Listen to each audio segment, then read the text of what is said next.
Terima kasih Anda masih bersama kami di Kompas Petang. Saya Cynthia Rompas. Saudara, tim advokasi untuk demokrasi yang juga kuasa hukum Del Pedro CS menyatakan dengan pelimpahan berkas perkara kliennya ke kejaksaan, maka sudah tidak ada lagi urgensi penahanan terhadap Del Pedro Marhen. Direktur LBH Jakarta Fadil Alfatan yang juga kuasa hukum Direktur Lokataru Foundation Del Pedro Marhen menyampaikan dengan adanya pelimpahan berkas ke kejaksaan maka sudah tidak ada lagi urgensi untuk melakukan penahanan terhadap Del Pedro karena sudah tidak ada lagi proses pemeriksaan. Pihaknya mengimbau kejaksaan untuk melihat perkara tersebut secara objektif. Menurutnya perkara yang dihadapi Del Pedro CS adalah suatu penegakan hukum yang tidak murni. Adanya pelimpahan ini membuktikan bahwa sudah tidak ada urgensi lagi terkait dengan penahanan.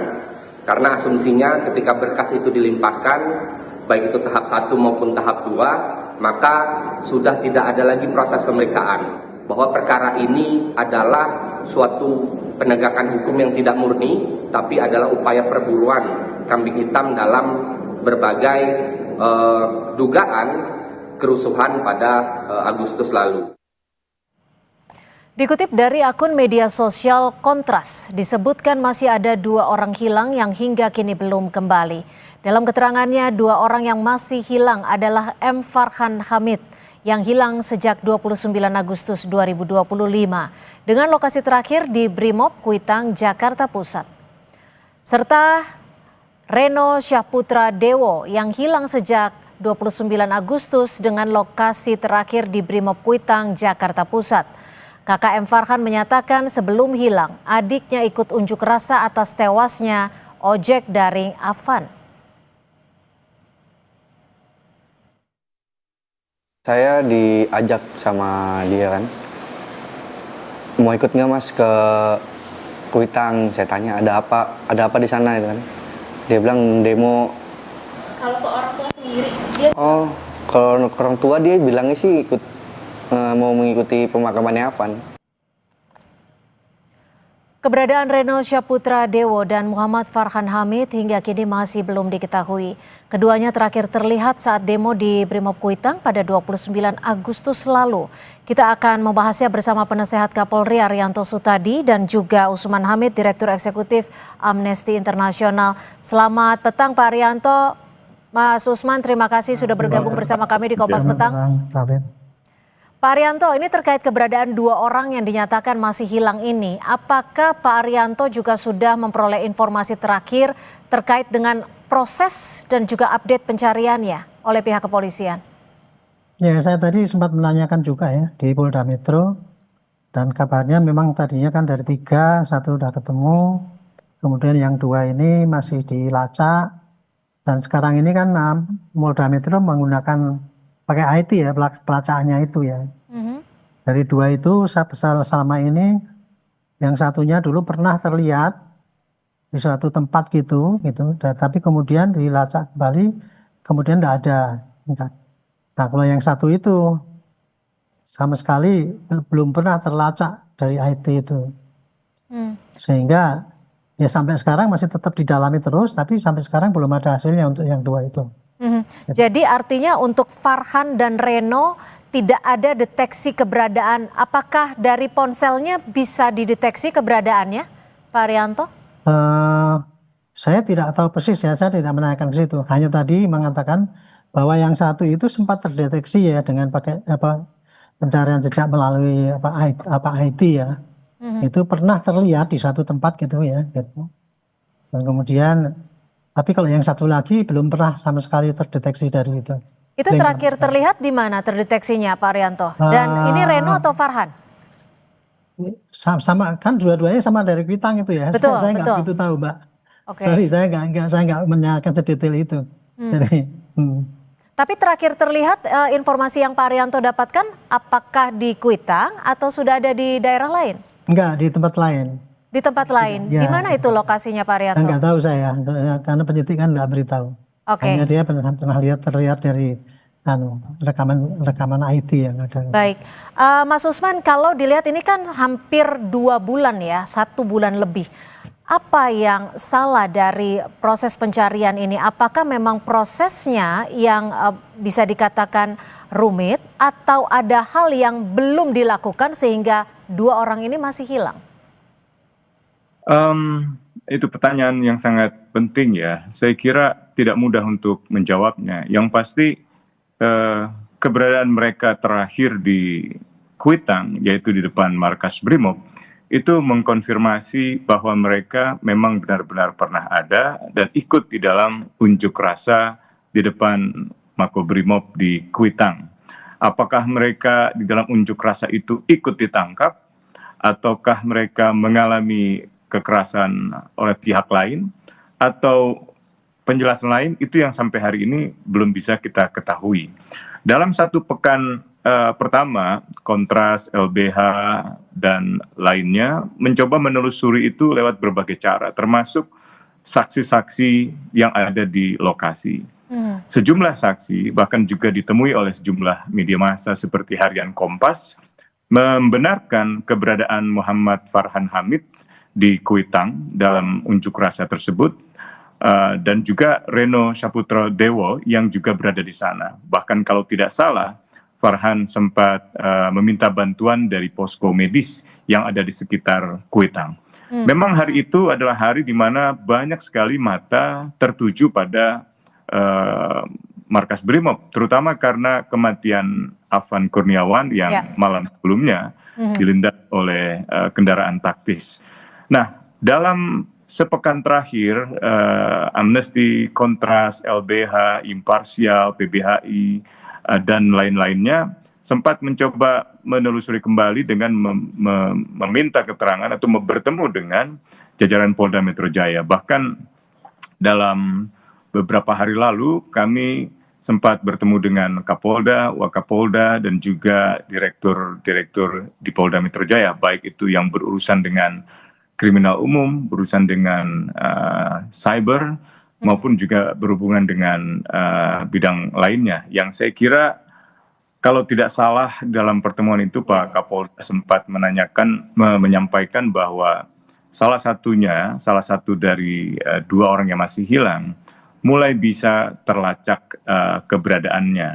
Nah, saya sempat mengajukan pertanyaan, apakah keberadaannya itu terlacak karena nomor teleponnya, katakanlah ponselnya yang bisa dideteksi, atau karena memang telah terlacak keberadaan manusianya, orangnya gitu. Nah, Kapolda mengatakan yang kedua, dan apakah hidup? Saya bilang itu hidup, ya, gitu. Nah, ini yang sebenarnya kami masih nanti, tapi barangkali informasi itu juga masih terlalu dini untuk bisa Itu tanggal berapa, Mas Usman? Kalau tidak salah hari Rabu atau Selasa lalu kami berjumpa dengan Pak Kapolda, Pak Asep, dan juga Pak Wakapolda, Pak Dekananto, serta sejumlah direktur di Polda Metro Jaya. Pertemuan itu cukup besar, banyak sekali organisasi masyarakat sipil, termasuk itu termasuk Farhan dan Reno ya, dalam kondisi hidup artinya ya, Mas Usman, dari informasi yang Anda peroleh? Salah satunya, kalau tidak salah yang disebutkan itu. Oke, baik. Saya kembali ke Pak Arianto. Pak Arianto biasanya, bagaimana, Mas Usman? Ya, informasi itu masih kita tunggu dari Polda. Tentu masih perlu pembuktian. Ya, saya masih meragukan kebenaran informasi itu sampai benar-benar saya bisa melihat Farhannya maupun juga Renonya. Ya, kita semua masih berharap bahwa ya mereka betul-betul masih ada, masih hidup gitu, dan bisa dikembalikan kepada keluarganya gitu. Ya, Pak Arianto, biasanya untuk pencarian orang hilang, metode apa yang digunakan pihak kepolisian? Apakah ada backup plan ketika metode pertama tidak kunjung ditemukan? Dan biasanya durasinya ditunggu sampai berapa waktu? Itu kita kalau mencari seseorang yang tergantung daripada orang yang kita cari itu. Data-datanya apa yang ada pada dia. Kalau dia itu menggunakan handphone, berarti kita bisa lacak dari handphonenya. Tetapi kalau tidak ada, ya kita pakai identifikasi wajah. Seperti kalau orang yang dulu orang yang menculik itu kan, begitu ada ketahuan wajahnya itu, kemudian bisa dicari-cari itu akhirnya bisa ketemu dan kita bisa temukan itu. Setahu saya ya dari dua teknologi IT itu yang bisa untuk melacak cuma itu aja dari handphone sama identifikasi wajah gitu. Atau kalau yang ketiganya ya itu para saksi-saksi di lapangan. Tapi untuk yang kondisi yang kacau seperti kayak gini ini kelihatannya saksi di lapangan akan sulit kita untuk mencari linknya yang satu dengan yang lain. Paling karena hanya melihat gitu ya, tapi kemudian kan besok sudah nggak ada anunya lagi. Tapi kalau handphone kan bisa dilacak keberadaannya, lokasinya gitu. Kalau Tahu saya untuk cuma gitu. Pak Rianto, kalau untuk sebelumnya ada orang hilang juga yang akhirnya ditemukan, itu menggunakan metode pencarian seperti apa? Dan apakah metode itu sudah digunakan untuk pencarian Reno dan Farhan? Kalau orang hilang ya dalam kondisi biasa, tidak dalam kondisi kericuan itu Bu ya, itu kita mencarinya bisa dilacak dari sejarah dia menghilangnya itu. Oke, Apakah kalau itu dalam sebelumnya diambil kondisi orang, gitu. saat unjuk rasa seperti yang sebelumnya Ya, kalau sempat seperti kemarin itu ya paling cuman data rekaman di tempat ya, kemudian kesaksian orang yang melihat saudara-saudara dan sebagainya, dia melihatnya di mana gitu. Tapi nggak seperti kalau kita orang yang diculik itu ya, kita kan mencari siapa yang sering ke situ datang atau kenal apa-apa, ada urusan apa dan sebagainya, kita kan bisa memprediksi kira-kira itu dibawa kemana gitu. Kalau seperti ini kan di dalam kerusuhan kan itu kan terjadi, sehingga asumsinya pasti kan dia celaka atau dalam tanda petik terbunuh atau gimana, kurang lebih kayak gitu ya anunya gitu. Sehingga kesaksian untuk pendeteksian itu sangat tergantung kepada saksi yang melihat saat itu dan kemudian rekaman daripada CCTV yang ada kalau bisa gitu. Dan kemudian kalau dia pakai handphone ya paling kemana dia keberadaannya bisa dilihat daripada handphone itu. Oke, Mas Usman. Bisa ketahui. Baik, Mas Usman, kalau melihat situasi seperti ini, hilang saat melakukan aksi unjuk rasa di akhir Agustus lalu, siapa yang bisa dimintakan pertanggungjawabannya ketika kedua orang ini lokasi terakhirnya terlihat di Makobrimob? Ya, tentu tanggung jawab pada negara, pemerintah gitu ya. Dan secara khusus merupakan tanggung jawab dari kepolisian selaku pelindung masyarakat gitu. Nah, sekarang kita berharap bahwa proses penyelidikan di kepolisian juga bisa dijelaskan kepada publik secara transparan. Bahkan kita berharap juga dalam waktu yang tidak terlalu lama, setidaknya pekan ini, paling tidak adalah perkembangan yang disampaikan oleh pihak kepolisian gitu.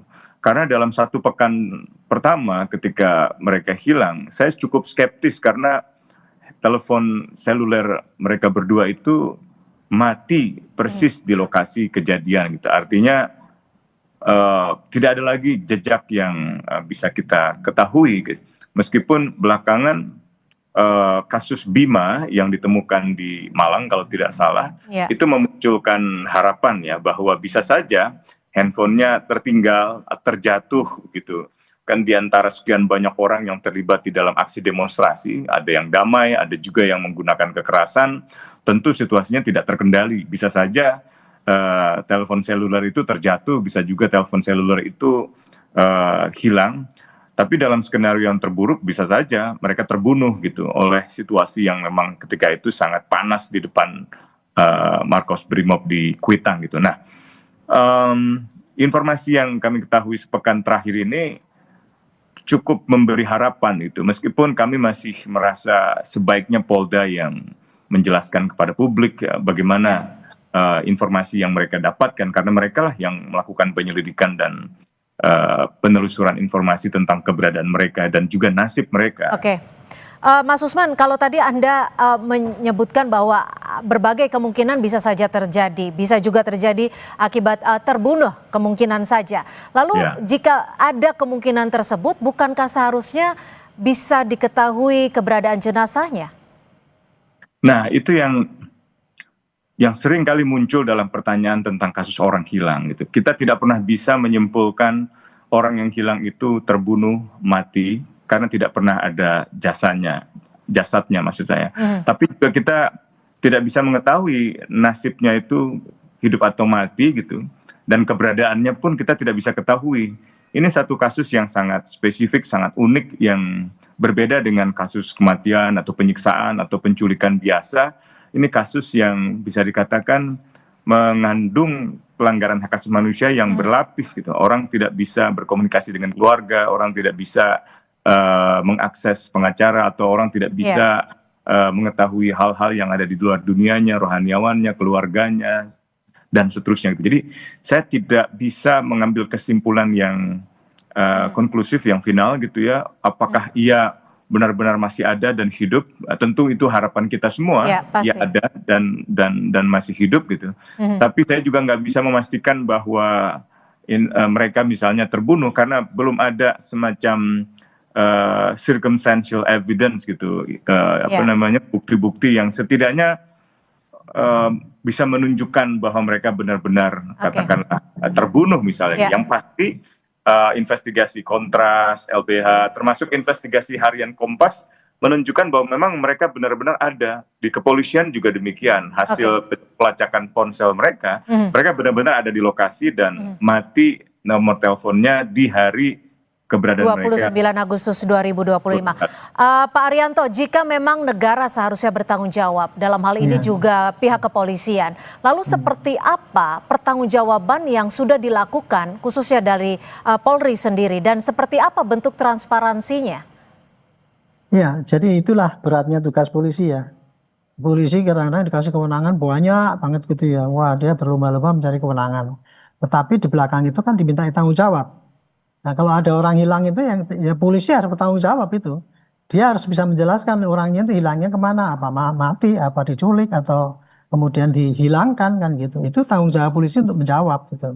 Tetapi kepada kasus-kasus Kalau yang dihilangkan, itu, pihak mana yang menghilangkan, Pak Arianto? ya itu ya kemungkinan kan ada juga orang yang tadinya itu mungkin membunuh kemudian dihilangkan oleh yang membunuh, itu kan bisa aja. Kan bisa itu kemungkinan terjadi. Tapi intinya gini, pada orang yang hilang itu jelas itu menjadi tanggung jawab daripada aparat keamanan, karena memang tanggung jawabnya itu. Kalau seandainya dia tidak bisa menemukan itu ya, paling tidak dia bisa menerangkan ini kira-kira hilangnya kenapa, yang dijelaskan. Kalau dia tidak bisa menemukan, dia hanya bisa menjelaskan sejauh ini loh yang sudah kita kerjakan gitu ya. Ini bukti-bukti yang kita dapat, kemudian kita kerjakan. Kalau ada bukti tambahan silahkan minta. Ya kira-kira segitulah anunya. Baik, jadi dibutuhkan transparansi dan juga update terbaru agar masyarakat juga bisa mendapatkan informasi. Terima kasih Penasihat Kapolri Pak Arianto Sutadi, dan juga terima kasih Mas Usman Hamid, Direktur Eksekutif Amnesty International, sudah berbagi perspektif. Selamat sore. Selamat sore Pak Usman. Saudara, informasi lainnya, Rismon